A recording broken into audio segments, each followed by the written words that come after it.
Welcome to another episode of Women in Focus. Our woman in focus today is a very strong woman.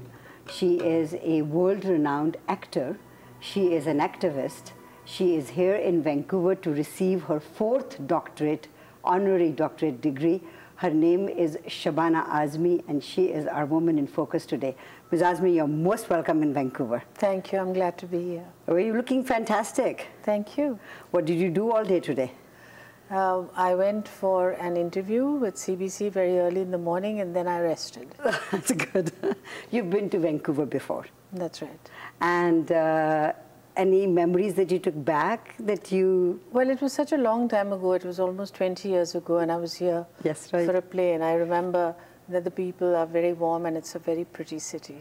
Thank you for saying that.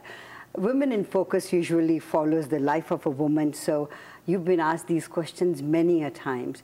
But for people who haven't heard all that, I wanted to take you back to your childhood, and I wanted you to tell me, where were you born? I was born in Hyderabad, Andhra Pradesh, but I was, I think, about 3 months old when I was brought to Mumbai, and then I've stayed there ever since. Now, being a child of 2 very prominent Indians and decorated Indians, was it a privileged life or was it a difficult life? In fact, till the age of 9, I lived in a commune of the Communist Party because my father was a card-holding member, and we had absolutely no money whatsoever because all the money that he earned was given to the Communist Party, and the Communist Party would give only 40 rupees, which is less than $1, for a month to look after 2 kids and a wife. So my mother had to go out and work, and that's how she started working in theatre. And we were living in a 225 square foot room with a strip of balcony, which was called the kitchen, and 8 families shared 1 toilet and 1 bathroom.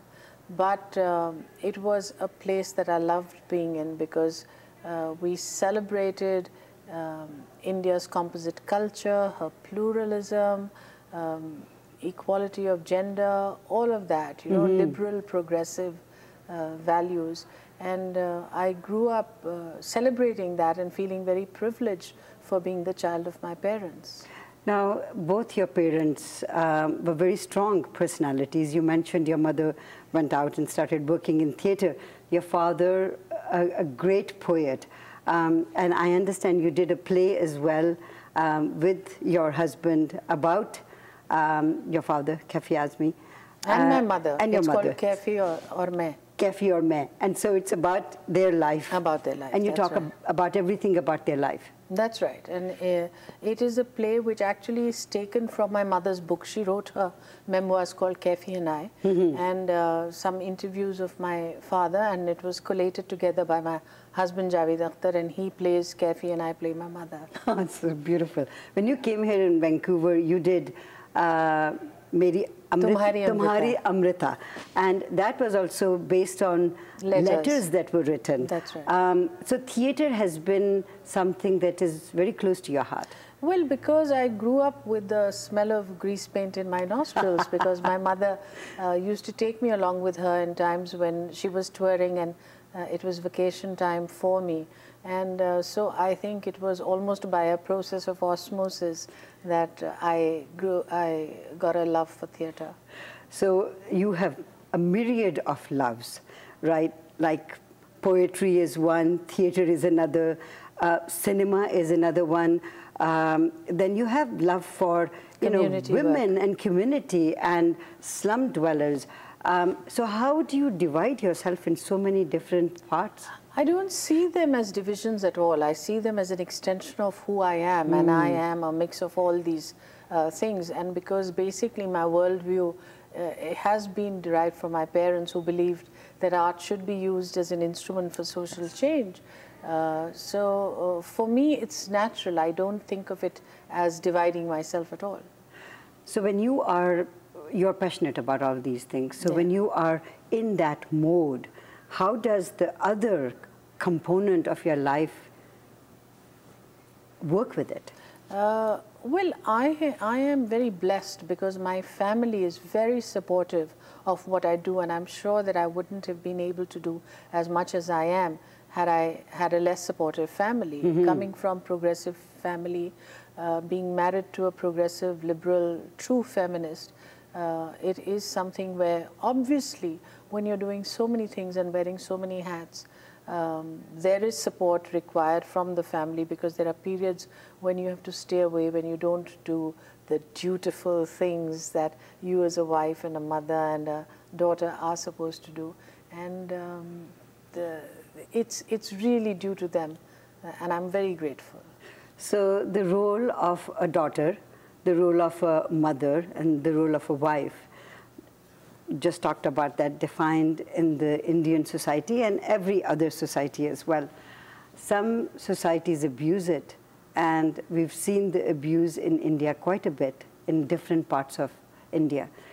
How do you react to that? How do you help? Well, we have to understand that India is basically a patriarchal society in which the boy is privileged over the girl right from birth, and which leads to a series of inequities where the girl is denied equal opportunity to health, to education, to self-determination, to nutrition even, and then that continues. And then there is the parents believe that the girl needs to get married and go away. Right. And the pressure to keep the marriage alive under all circumstances can sometimes lead the woman to stay in an abusive relationship.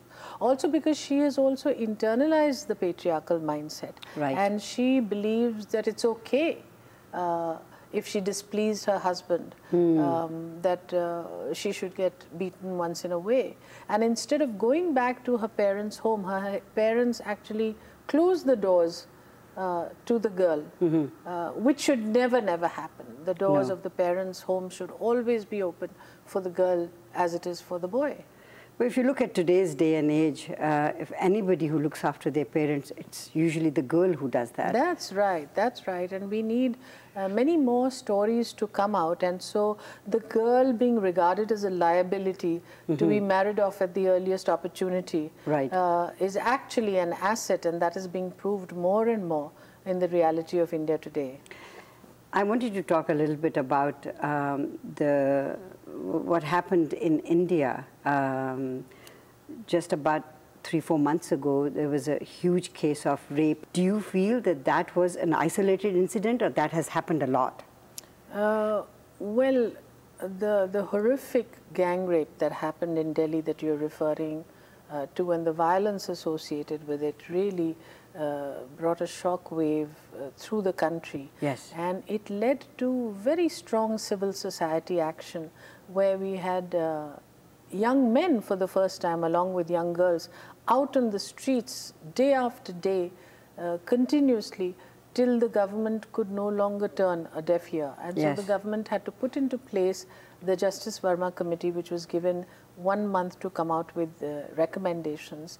And a lot of those recommendations were accepted by both houses of parliament and are now law. But we know very well that laws by themselves cannot change anything, because what we are dealing with is a mindset change with the police, with the establishment, with judges even. And so what is really required is firm investigation, fast-track courts, and certainty of conviction. We've seen that the conviction rate in the case of rapes is very low, and oftentimes the tendency is to blame the victim, to somehow say that you must have been responsible, you were wearing provocative clothes, you were walking out in the night, which is rubbish, absolutely.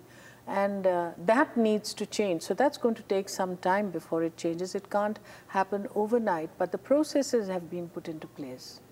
So are you pleased with what processes have been put in place? A lot has been done, but a lot needs to be done. But the thing is that in the wake of all that, two very significant changes have happened. One, that more girls are feeling empowered enough to go and register the case.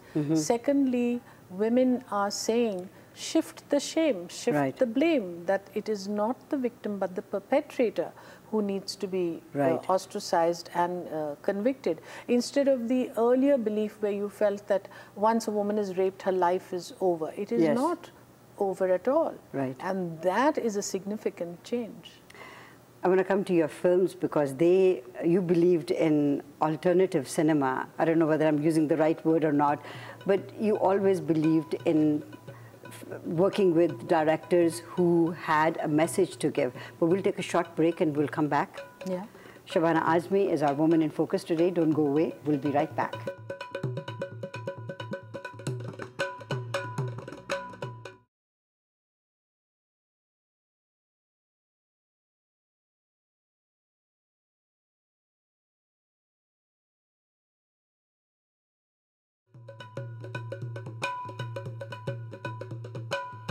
Welcome back to Women in Focus. Our Woman in Focus today is Ms. Shabana Azmi, who is in Vancouver to receive her doctorate. She's going to be, so when we call you, do we call you doctor? If you wish. Now this is an amazing time for you in your life. You have achieved so much. I asked you earlier, how did you get into theatre? And you said your mum. How did you get into cinema? That's a very glamorous life. I am a student of the Film and Television Institute in Pune, and I trained for acting and passed out with a gold medal. Great. And this is something that I've been doing for 37 years now, and I truly enjoy it. Yeah. So cinema has got, of course, again, different things. A blockbuster film, a meaningful film. A blockbuster film can be meaningful, but is usually not meaningful. And then films that you are passionate about, or issues that you are passionate about. Any film that jumps out? Several films, actually. I would say Mahesh Bhatt's film Arth, which changed the course of my own trajectory of work, because it was after that film that I had suddenly women walk into my house, not as fans to star, but in sisterhood, expecting me to resolve all their marital conflicts. And I was really shocked by it, because I was merely an actor doing a job. And then I realized, my God, an artist really has an obligation there. So that would be an important film. Deepa Mehta's Fire, our own Deepa Mehta from Canada, is an important film, because again it became a kind of cult film and laid open the doors for talking about lesbian relationships. That's right. Before that, we behaved as if it didn't exist and just brushed it under the carpet. My very first film, Ankur, which was a cry against the feudal system, and there are several films like that. You've mentioned all three films, which happen to be my favorite as well. Masoom was another film that I really found beautiful, and your role in that was just amazing. There is a scene in it in which you feel quite torn between your own family and the young boy who enters your house. And that is a film made by Shekhar Kapoor. That's right. How was working with Shekhar after so many years? Well, that was the first film that Shekhar Kapoor made, but I was very confident that he would make a very good film, because he is a storyteller. He loves telling stories, and he would tell stories in such a cinematic manner that, in spite of the fact that he had never looked through a camera before, I was convinced that he would make a very good director. And in fact, suggested his name to the producer, who wanted to work with me, and I said, you know, I think you should get Shekhar Kapoor a chance, because he has talent and he proved himself many times over. Now, many people, when they interview you, because you belong to the Bollywood film industry, bring the Bollywood, today's Bollywood. Today we are talking in 2013, and today's Bollywood, some people would say, it's just garbage, there's nothing fantastic. What are your thoughts on this statement of mine? In fact, I think this is the happiest time for Hindi cinema. No kidding. Absolutely. Because there are a spate of young directors who've come in who are not sort of catering to the lowest common denominator, because the advent of the multiplex has made it possible for them to reach out to niche audiences in large numbers. Right. And so you have young filmmakers like my own children, for instance, Zoya and Farhan Akhtar, who are making extremely sensible films. You have Anurag Kashyap, you have Tigmanshu Dhulia, you have so many Dibakar Banerjee, young filmmakers who are making very interesting films that don't cater to the lowest common denominator. There's always been a sharp division earlier between the mainstream cinema, which you call the blockbuster, and the alternative cinema. But now the bridges are being brought together, really, because the sensibility of mainstream cinema is now being translated into what one calls sensible independent cinema that doesn't cater to the lowest common denominator. And so lots of stories are being written and completely different work is happening. So I suggest you should watch some films. Should, maybe Kai Poche. Yes, Kai Poche. He's and Fukre's Abhishek, yes. That's right. Fukre's Farhan's film. Farhan's film, yeah, that's right. Now, Farhan has done, he's an actor, he's a singer, he's producing films, a director. Writer. So I would believe that comes from genes then, huh? Yes, absolutely, because Javed's family, 8 generations of those family have been writers. And in fact, Farhan's daughter has also written a script now. She's only 11 years old, so it really runs in the genes. It certainly does. Out of all these new films, you talked about your own films, out of all these new films, because you amazed me by saying all that, which is the one that you think really brings the India of today out? Many of the films, but the films that have really done well and caught people's imagination are films like Pan Singh Tomar or Vidya Balan's Kahani or Kai Poche, or there are so many films that are being made today. We'll take a look at a few of those and come back and ask you my final questions. Thank you. Shabana Azmi is our Woman in Focus today. Don't go away. We'll be right back.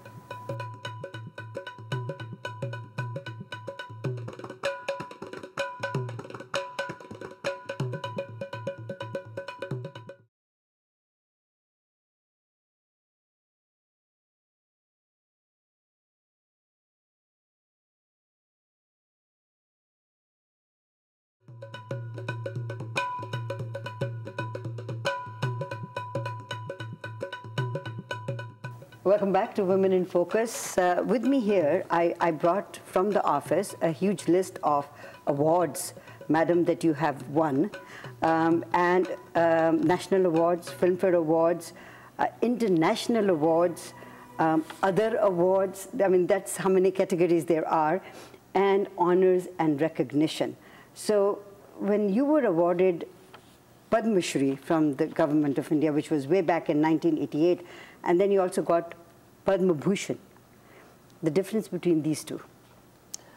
That's the first rung of the ladder, the Padma Bhushan, and then the Padma Shri, and then there's the Padma Bhushan, and then there's the Padma Vibhushan. I see. So, have you got Padma Vibhushan yet? No, You'll not get yet. it soon. So, when you get awards, obviously, everybody feels humbled. How do you feel when you get an award? I feel extremely humbled and very honored, and I also realize that the award is also a responsibility of the trust that has been reposed in me, and that the challenge becomes even more meaningful and stronger, because I have to live up to the reputation of the award that I've been bestowed. Getting into politics, how was that for you?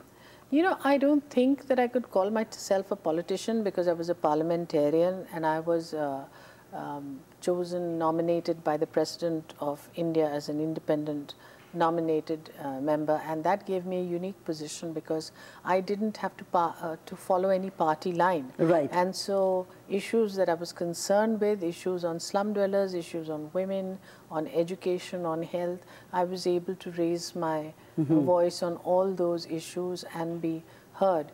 It was also one of the most learning experiences of my life, because I don't belong to a party, so I had the freedom to listen to opposite points of view and then make up my mind for myself. And while I was there, I used that space to bring the voice of the grassroots to the place where issues are discussed and Right. policies are framed.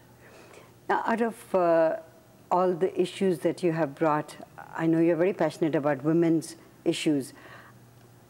Do you, in your last 37 years you've been in the industry, from then on till now, can you say that there are a lot of changes that have taken place? Yes, of course, there are lots of changes that are happening in India. Women are being placed at the center of development. The government realizes that we cannot talk about a civilized society unless equity is granted to the woman. So a lot of policy changes reflect that. A lot of laws have been put into place. But like I said, there's a lot to do because mindset change takes a long time. But you have to look at the glass, is it half full or half empty? And you have to realize that India is a country that lives in several centuries simultaneously, and is a result of all the contradictions that we see, and so it is with the position of women. So on the one hand, we've had very empowered women. We've had a woman prime minister, a woman president, the speaker of the Lok Sabha is a woman, the leader of the ruling party is a woman, and all of that, and women in very important corporate positions. But on the other hand, in several places, female feticide is still taking practiced. place. Yes. And has that sort of come to an end in urban areas maybe? Not at all. In fact, you'll be surprised that it is rampant in places like South Mumbai and in South Delhi and Haryana, Punjab, in Gujarat, in Mehsana district, there have been situations where the girl child has disappeared so completely that 4 brothers have had to marry 1 girl. So it's a situation which really we need to have zero tolerance for, and it frightens me that that is not the case, that it is not being dealt with the urgency that it deserves. So it's not an issue of uneducated people, it's an issue with the educated community as well. Yes, as well, absolutely, yes. So that is frightening, you're right. And how can one bring change to that? Well, we really need to see girls not as liabilities but as assets, and we need that to be reflected in everything around us, so people realize that no society can be called civilized if 50% of its population isn't granted access to equal opportunity, and what we have to work towards is that. You're right. Final question from you. Your favorite color? Orange. Your favorite food? Bhel puri. Your favorite city? New York. With that, thank you so much for being our Woman in Focus today. Thank you. Shabana Azmi has been our Woman in Focus today. Don't go away. We'll be right back.